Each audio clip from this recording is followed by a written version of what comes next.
If you're a business owner, you don't need us to tell you running a business is tough. Don't let QuickBooks and spreadsheets slow you down anymore. Now is the time to upgrade to NetSuite by Oracle, the world's #1 cloud business system. NetSuite gives you the visibility and control over your financials, HR, inventory, e-commerce, and more. Join the over 21,000 companies using NetSuite right now. Schedule your free product tour right now at netsuite.com/C-suite. netsuite.com/C-suite. When you treat someone in an exemplary manner, anything less than that becomes ordinary to them.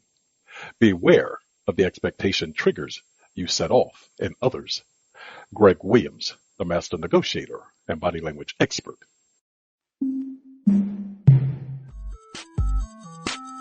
Welcome to Greg Williams, the master negotiator and body language experts podcast.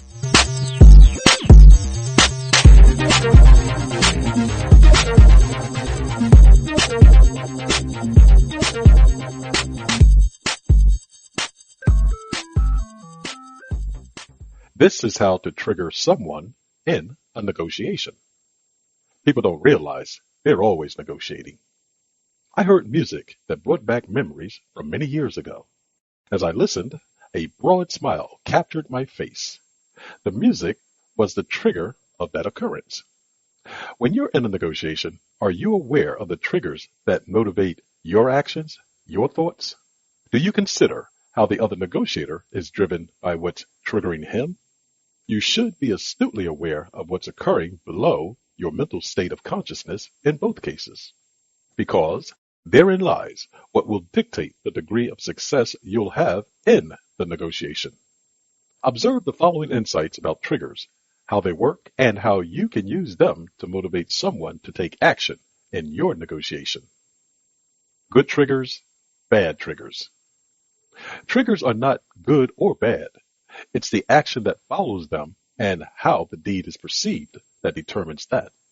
Thus, if you or the other negotiator become triggered by a pleasant thought that evokes moments of happiness, someone may assess that emotion to be good. The opposite is true with a trigger that's perceived to evoke negative feelings. Therefore, you should know or strongly suspect how someone might react to your trigger based on their past experiences. Even more important, you should have an idea of how you'll respond to being triggered, because in a negotiation, triggers can have a profound impact on the flow of the discussions. Intuition trigger. The less time you give someone to think when triggering their intuition, the more subjective they'll be in their response. That means if you create a scenario evoking an image that's happy or sad, a past emotion will be the primary driver of his feelings. And time is essential as a factor in this case. Because, as stated, the less time you give your counterpart to respond, the less time he'll have to think, which means he'll rely more on his intuition to come to a quick decision. It'll be a decision that you helped foster by the image stimuli that maneuvered his thought process. Intuition triggering can be the psychological ploy that motivates the other negotiator to engage before realizing where those actions may lead. That can be good or bad for you. Therefore, when you trigger someone via their intuition, calculate your actions, down and upside, before doing so. You don't want to hurt your efforts, especially if they're due to your lack of intuition about the possible outcome of your actions. Affinity trigger. Think about someone that fills your mind with happiness. It can be someone of prominence or someone that lacks notoriety. Can you see the image of that person? I'll wait for a moment. Note how you feel right now. During the negotiation, suppose you thought of someone or a sound that puts you into a happier mental state. Imagine the same for the other negotiator, only in that case, you were the one that evoked the image or sound. While in that state, one's positive feelings connect to the person they're with, which means situations and people become perceived as being in a more positive light. That's the affinity trigger working. To use the affinity trigger in a negotiation, identify situations and people for whom the other negotiator has an affinity.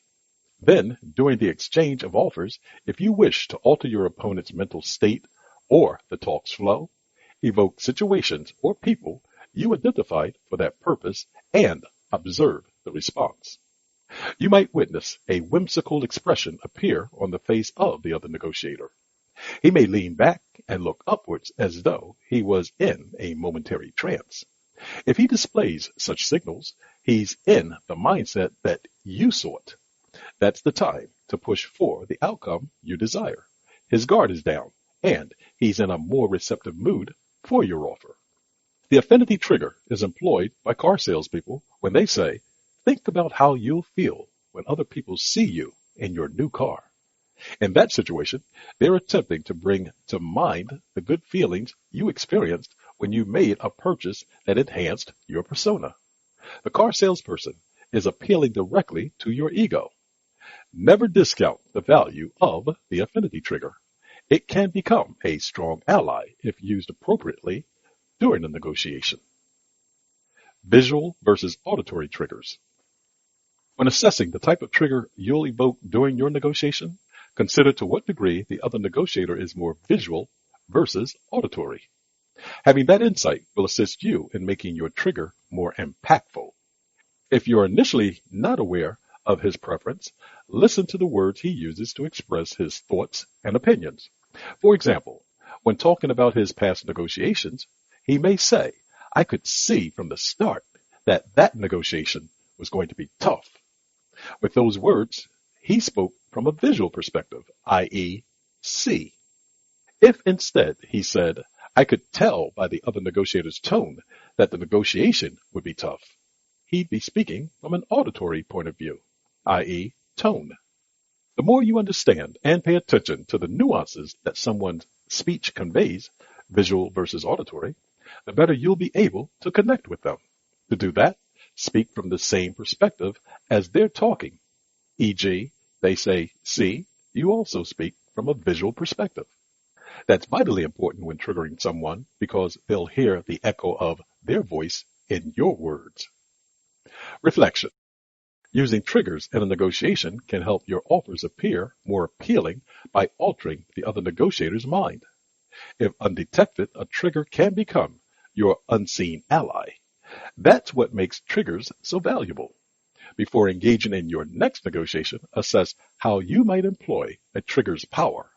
Use them to catapult your negotiation efforts into the land of success that you only imagined. You'll become amazed at the results you achieve at the negotiation table, and everything will be right with the world. Remember, you're always negotiating. Thank you for listening to today's session of Greg Williams, the Master Negotiator and Body Language Experts podcast. If you'd like to leave a comment, please do so by sending us an email at Greg, G-R-E-G, at the, T-H-E, Master, M-A-S-T-E-R, Negotiator, Negotiator.com.